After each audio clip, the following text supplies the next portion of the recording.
Anchor മീരയുടെ പുതിയ കാറിനെ കുറിച്ചുള്ള വിശേഷങ്ങൾ ഇപ്പോൾ സോഷ്യൽ മീഡിയയിൽ ചർച്ചയാകുന്നുണ്ട്. അവർ വളരെ സന്തോഷത്തോടെ അവർ പുതിയൊരു കാറ് വാങ്ങിയതിൻ്റെ ഫോട്ടോ പങ്കുവച്ചിട്ടുണ്ട്. അതിൻ്റെ താഴെ വരുന്ന കമൻറ്റുകൾ പക്ഷേ ഭയങ്കര നിരാശാജനകമാണ്.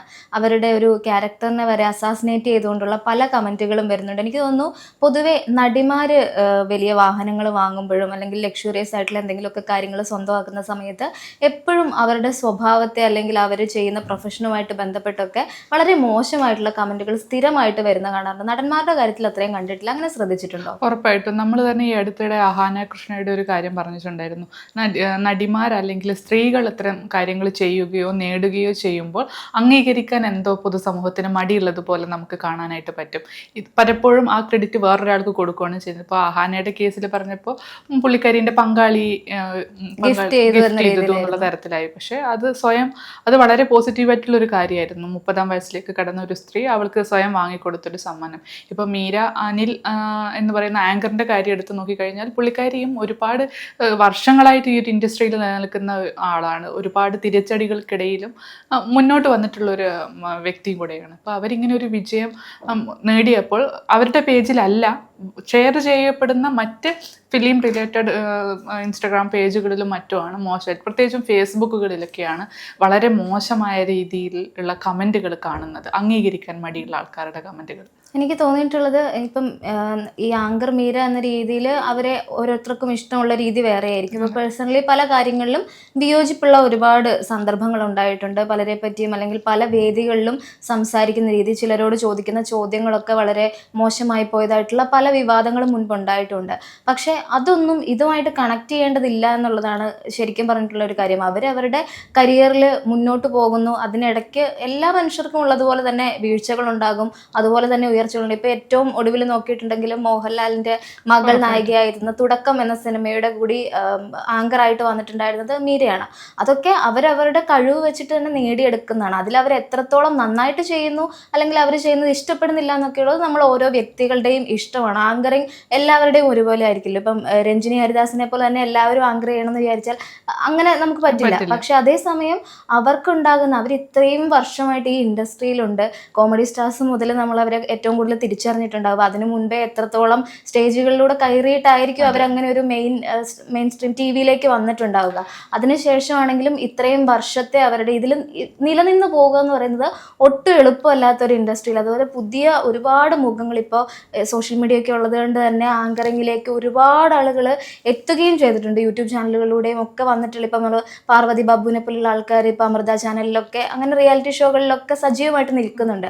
അങ്ങനെ ഒരുപാട് ആളുകൾ ഉള്ളപ്പോഴും അവർക്കിപ്പോഴും അവസരങ്ങൾ കിട്ടുന്നു. ആ അത്രയും കാലത്തെ അവരുടെ ഹാർഡ് വർക്കിലൂടെ അവർ നേടുന്ന ഒരു കാര്യത്തെ ഇങ്ങനെ ഡീഫെയിം ചെയ്ത് താഴ്ത്തി കിട്ടുന്നത് വളരെ മോശമാണെന്നാണ് തോന്നിയത്. വളരെ വലിയൊരു പോയിന്റാണ് ശ്രീഷ പറഞ്ഞിട്ടുള്ളത്. എന്ന് വെച്ച് കഴിഞ്ഞാൽ അവർ ഇത്രയും വർഷമായിട്ട് ഉണ്ടാക്കി വെച്ചിരിക്കുന്ന ഒരു കരിയർ ഉണ്ട്. അതായത് ഒരുപാട് നെഗറ്റീവ് കമൻറ്റുകൾ കിട്ടിയിട്ടും അതിനെ അതിജീവിച്ചുകൊണ്ട് അത് തൻ്റെ പാടാക്കി മാറ്റിക്കൊണ്ടോ അല്ലാതെയോ പിന്നെയും മുന്നിൽ വന്ന് നിൽക്കാൻ കാണിക്കുന്ന ഒരു ധൈര്യം, അത് അവരുടെ വിൽ പവർ തന്നെയാണ്.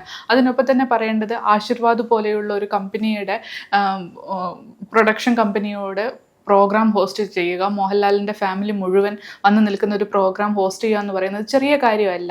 അത്രയും വലിയ പ്രമുഖർ, സ്റ്റേജ് ഫിയർ ഇല്ലാണ്ട് ഇതൊക്കെ ചെയ്യുക എന്ന് പറയുന്നതും ഒരു ഗട്ട്സ് ആണ്. അതിൽ നിന്നൊക്കെ അവർ നേടുന്ന അനുഭവങ്ങളായിക്കോട്ടെ, പരിചയ സമ്പത്തായിക്കോട്ടെ, അത് അവരുടേത് മാത്രമാണ്. മറ്റാരും കൊടുക്കുന്നതോ അല്ലെങ്കിൽ അവരായിട്ട് ആർജിച്ചെടുക്കുന്നതാണ്. അതിനെ പ്രശംസിക്കാൻ പറ്റുന്നില്ല. ശരിയാണ്, അവരുടെ ചില പ്രസ്താവനകൾ, ചില ചോദ്യങ്ങളൊക്കെ നമുക്ക് ഇറിറ്റേറ്റിംഗ് ആയിട്ട് തോന്നിയിട്ടുണ്ട്. അത് അവരുടെ പ്രൊഫഷൻ്റെ ഭാഗമാണ് എന്ന് കരുതി വ്യക്തി ജീവിതത്തിൽ അവരൊരു നേട്ടം ചെയ്യുമ്പോൾ, ഒരു നേട്ടം ഉണ്ടാവുമ്പോൾ അതിനെ വിമർശിക്കേണ്ടതോ അല്ലെങ്കിൽ അതിനെ വേറൊരു തരത്തിൽ നെഗറ്റീവായിട്ട് പറയേണ്ടതോ ആയിട്ടുള്ള കാര്യമുണ്ടെന്ന് എനിക്ക് തോന്നുന്നില്ല. അതുപോലെ തന്നെ ഇപ്പം അവരുടെ പേഴ്സണൽ ലൈഫിനെ പറ്റി നമുക്കൊന്നും അറിയില്ല. അവരാരുമായിട്ടാണ് സംസാരിക്കുന്നതോ അവരാരുമായിട്ടാണ് ഇടപഴകുന്നതോ അവരുടെ സ്വഭാവം എന്താണെന്നുള്ളതൊന്നും നമുക്ക് ആർക്കും അറിയില്ല. ഇനി ഈ കമൻ്റ് ഇടുന്ന ആളുകളിൽ ഒരു ഭൂരിഭാഗം ആളുകൾക്കും അവരെ പേഴ്സണലി പരിചയം ഉണ്ടാവില്ല.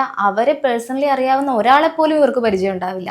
ഇപ്പോൾ പറഞ്ഞു കേട്ട ഒരു കഥയെങ്കിലും വേണമല്ലോ നമുക്കൊരാളെ പറ്റി ഒരു ക്യാരക്ടർ അസാസിനേഷൻ ഒക്കെ നടത്താനായിട്ട്. അല്ലാതെ സോഷ്യൽ മീഡിയയിൽ ഇങ്ങനെ തന്നെ ഏതോ ഒരു മുറിയിലിരുന്ന് എഴുതിയിടാൻ ആർക്കും പറ്റും എന്നുള്ളത് തന്നെയാണ്. പക്ഷെ ഇത്തരത്തിൽ ഒരു ഫ്രസ്ട്രേഷൻ കൂടിയാണെന്ന് തോന്നുന്നു. നമുക്ക് നേടാൻ പറ്റാത്തത് മറ്റൊരാൾ നേടുന്നത് കാണുമ്പോൾ, പ്രത്യേകിച്ച് ഒരു പെണ്ണ് നേടുന്നത് കാണുമ്പോൾ ഉണ്ടാകുന്ന ഭയങ്കരമായിട്ടുള്ള ഒരു ഇറിറ്റേഷൻ ഈ കമന്റുകളിലൊക്കെ പലപ്പോഴും കാണാൻ സാധിച്ചിട്ടുണ്ട്.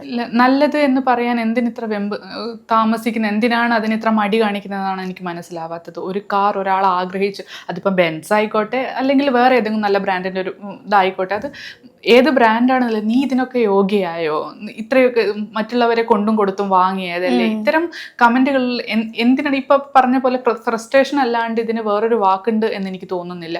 അത്തരത്തിൽ ഇതേ സമയം ദുൽഖർ സൽമാൻ ഒരു കാറ് കൂടി അവരുടെ ഗ്യാരേജിലേക്ക് കയറ്റുമ്പോൾ കൈയടിക്കുന്ന ആളുകളാണെന്നുള്ളത് ആലോചിക്കണം. അതെ, സത്യമായിട്ടും അങ്ങനെയാണ്. ഇപ്പൊ നടന്മാർ വാങ്ങുമ്പോൾ അത് അവരുടെ മേന്മയും അവരുടെ പവറും, അതേ ഒരു നടിയായിരിക്കും, അതിപ്പോ എത്ര പ്രിവിലേജ് ഉള്ള നടി ആയിക്കോട്ടെ, ഇപ്പൊ മമത മോഹൻദാസ് ഒക്കെ ആണെങ്കിൽ അവർ അംഗീകരിച്ചു കൊടുക്കും.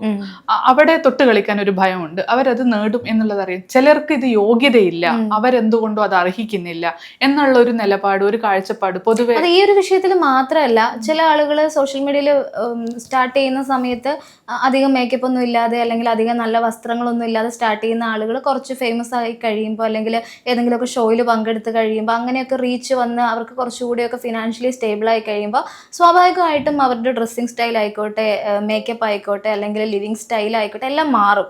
ആ രീതിയിൽ മാറുന്ന സമയത്തും ആളുകൾക്ക് ഇതേ ഫ്രസ്ട്രേഷൻ കാണുന്നതായിട്ട് തോന്നുന്നുണ്ട്. പിന്നെ അതുപോലെ മറ്റൊരു ഡയലോഗ് സ്ഥിരം കേൾക്കുന്നതാണ്, ഓ വസ്ത്രത്തിന്റെ നീളം കുറഞ്ഞു തുടങ്ങി എന്ന് പറയുന്നത്, കാശ് കൂടുതൽ കിട്ടും, അങ്ങനെയുള്ള രീതിയിലുള്ള ഒരുപാട് കമന്റുകളും അത്തരത്തിലുള്ള ഫ്രസ്ട്രേഷൻ ഒരുപാട് കാണാൻ പറ്റുന്നുണ്ട്. അതിപ്പോ ഈ വസ്ത്രത്തിന്റെ കാര്യം പറഞ്ഞു കഴിഞ്ഞാൽ, ഒരു നടി അവസരങ്ങൾ കുറഞ്ഞു കഴിഞ്ഞു, അല്ലെങ്കിൽ ചിലപ്പോൾ അവർ ചൂസ് ചെയ്യാതായിരിക്കാം, സിനിമകൾ എടുക്കാത്തത് കൊണ്ടായിരിക്കാം, ഏതെങ്കിലും തരത്തിൽ മോഡേൺ വേഷം ഇട്ട് കഴിഞ്ഞാലും ഓ അവസരം കുറഞ്ഞല്ലേ, അതിന് വേണ്ടി തുണി, അങ്ങനെ എന്തിനാ ഈ ഒരു തരം നെഗറ്റീവ് കമന്റുകൾ അവരുടെ സ്വാതന്ത്ര്യത്തെ അല്ലെങ്കിൽ അവരുടെ ഇഷ്ടത്തെ, ആഗ്രഹങ്ങൾ നേടി സാധിച്ചെടുക്കുമ്പോൾ അതിനു വേണ്ടി ഒന്ന് കൈയടിക്കാനോ അല്ലെങ്കിൽ അത് നല്ലതെന്ന് പറയാനോ മടിക്കുന്ന ഒരു ജനം എന്ന് വെച്ച് കഴിഞ്ഞാൽ, അവരുടെ പേഴ്സണൽ അക്കൗണ്ടിൽ പോയി കഴിഞ്ഞാൽ, പ്രൈവറ്റ് അക്കൗണ്ടിൽ പോയി കഴിഞ്ഞു കഴിഞ്ഞാൽ ഇത്തരം മോശമായ കമന്റുകളൊന്നുമില്ല, അവിടെ ലവ് ഇമോജികളാണ് കൂടുതലുള്ളത്. എനിക്ക് തോന്നുന്നു മലയാളത്തിൽ ഈ ഒരു കാര്യത്തിൽ ഏറ്റവും പ്രിവിലേജ് ഉള്ള നടിമാരിൽ ഒരാൾ മഞ്ജു വാര്യരാണെന്ന് തോന്നുന്നു. മഞ്ജു വാര്യരുടെ പുതിയ വാഹനമാണെങ്കിലും അല്ലെങ്കിൽ ബൈക്ക് എടുക്കുന്നതാണെങ്കിലും ഒക്കെ ഒരുപാട് ആഘോഷിച്ച ആളുകളാണ് ഇവിടുത്തെ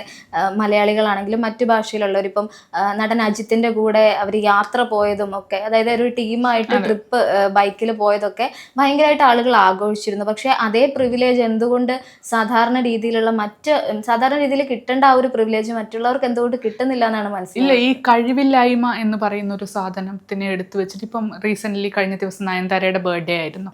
നയൻതാരക്ക് വിഘ്നേഷ് ശിവൻ സമ്മാനിച്ചത് വലിയൊരു വില കൂടിയ കാറായിരുന്നു. അപ്പൊ അതിന്റെ താഴെ വന്ന കമന്റുകളും അതിന്റെ താഴെ അത് ഷെയർ ചെയ്യപ്പെട്ട രീതി എന്ന് പറഞ്ഞു കഴിഞ്ഞാൽ, നയൻതാര വിഘ്നേഷ് ശിവനേക്കാളും ഫിനാൻഷ്യലി സ്റ്റേബിൾ ആയിട്ടുള്ള സ്ത്രീയാണ്, അവർക്ക് അതിലധികം കോടികളുടെ ആസ്തിയുമുണ്ട്. അപ്പം ഇത്രയും കോടികൾ വാങ്ങിക്കൊടുക്കാൻ വേണ്ടിയിട്ട് വിഘ്നേഷ് എത്രത്തോളം കഷ്ടപ്പെട്ടിട്ടുണ്ടാവുന്നു. അവിടെ വിഘ്നേഷിനെ കുറച്ചാണ്, അതായത് അതിനുള്ള കേപ്പബിലിറ്റി വിഘ്നേഷിന് ഇല്ല എന്നുള്ള തരത്തിലേക്ക്, അതായത് ഈ ആൾക്കാരെന്ത് സമ്പാദിക്കുന്നു എന്നുള്ള കണക്ക് വിവരങ്ങൾ ഇവരുടെ പോക്കറ്റിൽ ഇരിക്കുന്നത് പോലെയാണ് ചില കമന്റുകൾ വരുന്നത്. അവരുടെ കഷ്ടപ്പാടിനോ അല്ലെങ്കിൽ അവർ ഇപ്പം വലിയ നടന്മാരെക്കാളും ഉയർന്ന സാലറി വാങ്ങുന്ന ആളായിരിക്കില്ല, പക്ഷെ ഇവരുടെ ആഗ്രഹം അവിടെ അത് നേടണം എന്നുള്ളതായിരിക്കും. അപ്പോൾ അവരുടെ അത്ര സാലറി ഇല്ലെങ്കിലും ആഗ്രഹിച്ച് ചേർത്ത് വെച്ച് വാങ്ങുന്ന പൈസ കൊണ്ട് അത് വാങ്ങുന്നുണ്ടാവും. പക്ഷെ അതിന്റെ ക്രെഡിറ്റ് മറ്റൊരാൾക്ക് കൊടുക്കുമ്പോൾ ഉണ്ടാവുന്ന, ഇപ്പം നമ്മൾ ഒരു ചെറിയ സാധനം ആഗ്രഹിച്ച് വാങ്ങുമ്പോൾ അതിന്റെ ക്രെഡിറ്റ് വേറൊരാൾക്ക് കൊടുക്കുമ്പോൾ നമ്മൾക്ക് എത്ര പെയിൻ ആയിരിക്കും. അത് അംഗീകരിക്കാനുള്ള മടിയാണോ അല്ല അങ്ങനെ നീ അങ്ങ് സന്തോഷിക്കണ്ട എന്നുള്ള നിലപാടാണോ എന്നുള്ളത് പറയാൻ പറ്റില്ല. ഇത് ചിലപ്പോൾ പലരും വന്നിട്ട് അതിനെപ്പറ്റി സംസാരിക്കുന്നുണ്ടാവില്ല, അതുകൊണ്ട് തന്നെ ഇതൊരു വലിയ ചർച്ചാ വിഷയമായി പലപ്പോഴും മാറാറില്ല. എനിക്ക് തോന്നുന്നു ഇപ്പൊ അഹാനയുടെ കാര്യത്തിലാണെങ്കിലും അഹാനയുടെ പോസ്റ്റുകൾക്ക് താഴെ മുഴുവൻ പോസിറ്റീവ് കമന്റ്സ് വന്ന സമയത്ത് ഇതേപോലെ ഈ ഷെയർ ചെയ്യപ്പെട്ട മറ്റു പല ഗ്രൂപ്പുകളിലേക്കും ഫേസ്ബുക്കിലും ഇൻസ്റ്റാഗ്രാമിലും ഒക്കെ പല പേജുകൾ പോസ്റ്റ് ചെയ്തിട്ടുണ്ട്, അതാണ് ഈ നെഗറ്റീവുകൾ വന്നിട്ടുണ്ട്. അതിനെതിരെ എന്തായാലും അവർ വന്ന് പ്രതികരിക്കേണ്ട കാര്യമില്ല, പ്രതികരിക്കാൻ പോകുന്നില്ല. അങ്ങനെ നെഗറ്റീവ്സ് പ്രതികരിക്കുന്ന ആളുകളുമല്ല അവർ.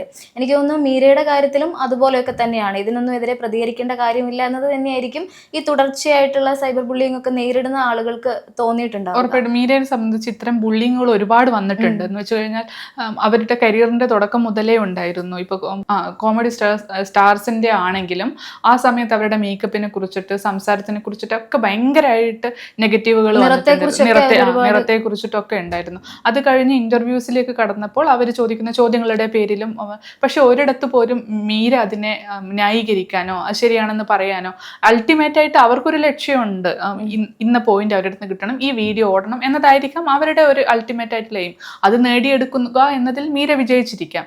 അതിൽ നിന്ന് കിട്ടുന്ന വരുമാനം എന്ന് വെച്ച് കഴിഞ്ഞാൽ അവർക്ക് ഇത് മാത്രമല്ല, സ്റ്റേജ് ഷോകളുണ്ട്, TV ആങ്കറിംഗ് ഉണ്ട്, അപ്പൊ ഈ വരുമാനത്തിന്റെ കണക്കുകളൊക്കെ എടുത്തു കൊടുക്കേണ്ടി വരുന്നു. ഇതൊക്കെ ഞാൻ ചെയ്തിട്ട് നേടുന്നുണ്ട് എന്ന് പറയേണ്ടി വരുന്ന അവസ്ഥ. കഴിഞ്ഞ ഇടയ്ക്ക് ഒരു വീഡിയോ കണ്ടിട്ടുണ്ടായിരുന്നു, അവർ കൂളിംഗ് ഗ്ലാസ് വെച്ചിട്ട് ഒരു ഫംഗ്ഷനിൽ നിന്ന് ഇറങ്ങി വരുന്ന ഒരു ഇതാണ്. അപ്പൊ അവരുടെ മനസ്സിൽ അവർ ഇത്രയും വർഷമായിട്ട് ഇൻഡസ്ട്രിയിൽ നിൽക്കുന്ന ഒരാളാണല്ലോ, ഒരു സെലിബ്രിറ്റി സ്റ്റാറ്റസ് തന്നെയാണ് അവർക്കുള്ളത്. പക്ഷെ ആ കൂളിംഗ് ഗ്ലാസിന്റെ വില ചോദിക്കുമ്പോൾ ഈ ഒരു ഓൺലൈൻ ചാനലുകളാണ് പോയിട്ട് ചോദിക്കുന്നത്. അതിന്റെ താഴെയും വന്നിരുന്ന കമന്റുകൾ മുഴുവൻ ഈ പറഞ്ഞതുപോലെ സ്ട്രീറ്റിൽ നിന്ന് വാങ്ങിയതാണ്, ഇതിനൊക്കെ ഇത്രയും വിലയുണ്ടോ, അങ്ങനെയുള്ള, അതായത് വിലയുള്ള ഒരു കൂളിംഗ് ഗ്ലാസ് വെക്കാൻ ഇവിടെ മമ്മൂട്ടി മാത്രമേ ഉള്ളൂ എന്ന് ചോദിക്കുന്നത് പോലെയാണ് അവരുടെ കമന്റ് ബോക്സ് നോക്കിയിട്ടുണ്ടെങ്കിൽ. ഇത്രമാത്രം ഫ്രസ്ട്രേഷൻ ആളുകൾക്ക് എന്തുകൊണ്ടുണ്ടാകുന്നു? നമുക്ക് ഇഷ്ടപ്പെട്ടില്ലെങ്കിൽ സ്ക്രോൾ ചെയ്ത് കളയാവുന്ന ഒരു കാര്യമാണ്. പക്ഷെ അതിൽ കുത്തിയിരുന്ന് അവരുടെ മനസ്സൊന്ന് വേദനിച്ചോട്ടെ എന്ന രീതിയിൽ ഒരു കമന്റ് ഇടാൻ തോന്നുന്നത്രയും ഒരു മാനസികമായിട്ടുള്ള ഒരു ഫ്രസ്ട്രേഷൻ ആളുകൾക്ക് എങ്ങനെ ഉണ്ടാകുന്നു എന്നാണ് മനസ്സിലാവാത്തത്. അതിപ്പം മീരയുടേത് മാത്രമല്ല, ഇപ്പം ആൾക്കാർ ഇടുന്ന ഡ്രസ്സിന്റെ വില ബ്രാൻഡ് നോക്കിയിട്ടൊക്കെ ഇത്ര കോടിയുടെ ഡ്രസ്സാണ്, വാച്ചാണ് കിട്ടിയെന്ന് പറയും. മോഹൻലാലിന്റെ 8 കോടിയുടെ വാച്ചൊക്കെ ഇപ്പോൾ ഞാനൊരു കമന്റ് കണ്ടിട്ടുണ്ടായിരുന്നു, ടോവിനോ തോമസ് ആണെന്ന് തോന്നുന്നു, ഒരു നടൻ പറഞ്ഞിട്ടുള്ള ഒരു കമന്റാണ്. അതായത് ഈ ബ്രാൻഡിന്റെ പരസ്യം ഇങ്ങനെ സോഷ്യൽ മീഡിയയിൽ വരുന്നത് കാരണം ബ്രാൻഡഡ് ആയിട്ട് സാധാരണ ഒരു ഡ്രസ്സ് ഇട്ട് പുറത്തേക്ക് ഇറങ്ങാനുള്ള മടി, കാരണം ഇത് കണ്ട് വിലയിരുത്തുകയാണല്ലോ, ഇത്ര കോടിയുടേതാണ്, ഈ ബ്രാൻഡിന്റെയും പൈസയുടെയും കാര്യവും പറഞ്ഞിട്ട് ഇത് ചാർട്ട് ചെയ്ത് ഇടുമ്പോൾ ആൾക്കാർക്ക് അവരുടെ ഒരു കോൺഫിഡൻസിനെ കൂടി അത് ബാധിക്കുന്നുണ്ട്. അടുത്തിടെ മഞ്ജു വാര്യർ 450 രൂപയുടെ ടോപ്പ് ഇട്ടു എന്ന് പറഞ്ഞിട്ട് രമേശ് പിഷാരടി ഒരു ഷോയിൽ പറഞ്ഞിട്ടുണ്ടായിരുന്നു. അത് ആഘോഷിച്ചവർ അതേ ഇത് മീര അനിലായിരുന്നുവെങ്കിൽ, അല്ലെങ്കിൽ കുറച്ചുകൂടി ലോ പ്രൊഫൈൽ കരിയർ പ്രൊഫൈലുള്ള ആളായിരുന്നുവെങ്കിൽ അവളൊക്കെ അതിനെ യോഗ്യതയുള്ളൂ എന്ന് പറഞ്ഞു. പക്ഷെ അത് മഞ്ജു വാര്യർ ഇട്ടത് കൊണ്ട് അവിടെ അത് വേറൊരു തരത്തിൽ, മഞ്ജു വാര്യർ അത്രയും വില കുറഞ്ഞത്, അതെ അത് എളിമയാവും. അതാണ് ഈ ആൾക്കാരുടെ കാഴ്ചപ്പാട്. ആളുകൾ മാറുമ്പോൾ അല്ലെങ്കിൽ അവരുടെ സമൂഹത്തിലുള്ള സ്റ്റാൻഡേർഡ് മാറുമ്പോൾ ആൾക്കാർ കാണുന്ന, ഇപ്പോൾ സ്ത്രീകളെ എവിടെയെങ്കിലും ഇരുന്ന് സംസാരിക്കുമ്പോൾ കുടുംബശ്രീ പെണ്ണുങ്ങൾ എന്ന് പറയുന്ന പരിഹസിക്കുന്ന തരം കമന്റുകളുണ്ട്. വാസ്തവത്തിൽ ഈ പറയുന്ന ആളുകൾ, ആ പറയുന്ന ആളുകളും അതിന്റെ ഭാഗമാണ്. അതുപോലെയുള്ള കമന്റാണ് അടിച്ചുകൊണ്ടിരിക്കുന്നത്. അപ്പൊ ആദ്യം അവർക്ക് പുരോഗതി ഉണ്ടാവണം, എന്നിട്ടേ അപ്പുറത്തിരിക്കുന്ന ആളെ കുറിച്ച് പറയാനുള്ള യോഗ്യതയുള്ളൂ എന്ന് സ്വയം ചിന്തിക്കുന്നതും കുറച്ചുകൂടെ നല്ലതായിരിക്കും. എന്തായാലും ഇനി വരാൻ പോകുന്ന, അതായത് ഒരുപാട് പേരിപ്പം ഏറ്റവും കൂടുതൽ സ്ത്രീകൾ നല്ലതുപോലെ ഡ്രൈവിംഗ് ചെയ്യണമെന്ന് ആഗ്രഹിക്കുന്ന, അല്ലെങ്കിൽ നമ്മുടെ സിനിമയിൽ ഉള്ള ഇപ്പോഴത്തെ ഒരു മുൻനിര നടിമാർ ഒക്കെ തന്നെ അവർ സ്വന്തമായിട്ട് കാറ് വാങ്ങുകയും അല്ലെങ്കിൽ അതിനെക്കുറിച്ച് പോസ്റ്റ് ഇടുകയും സ്വന്തമായിട്ട് ഡ്രൈവ് ചെയ്ത് പോവുകയൊക്കെ ചെയ്യുന്ന ഒരുപാട് വീഡിയോസ് സോഷ്യൽ മീഡിയയിൽ വൈറലാകാറുണ്ട്. അപ്പോൾ ഇനി വരാനിരിക്കുന്ന ആളുകൾക്കെങ്കിലും ഇങ്ങനെയുള്ള ബുള്ളിങ് അല്ലെങ്കിൽ ഇത്തരത്തിലുള്ള മോശം കമൻറ്റുകൾ വരാതിരിക്കാൻ പാകത്തിലേക്ക് നമ്മുടെയൊക്കെ മെൻറ്റാലിറ്റി കുറച്ചുകൂടി ഉയരട്ടെ, നമ്മുടെ സ്റ്റാൻഡേർഡുകൾ കുറച്ചും കൂടി നല്ലതാവട്ടെ എന്ന് പ്രതീക്ഷിക്കുകയാണ്. സമയം മലയാളം വാർത്തകൾ ഇനി ടൈംസ് ഓഫ് ഇന്ത്യ സൂപ്പർ ആപ്പിലും. ഇതിനായി പ്ലേ സ്റ്റോറിൽ നിന്നോ ആപ്പ് സ്റ്റോറിൽ നിന്നോ times of India app install ചെയ്യൂ. മലയാളം ഭാഷ തിരഞ്ഞെടുക്കൂ. വാർത്തകൾ ആസ്വദിക്കാം, എല്ലാം ഇനി സമയത്തിൽ.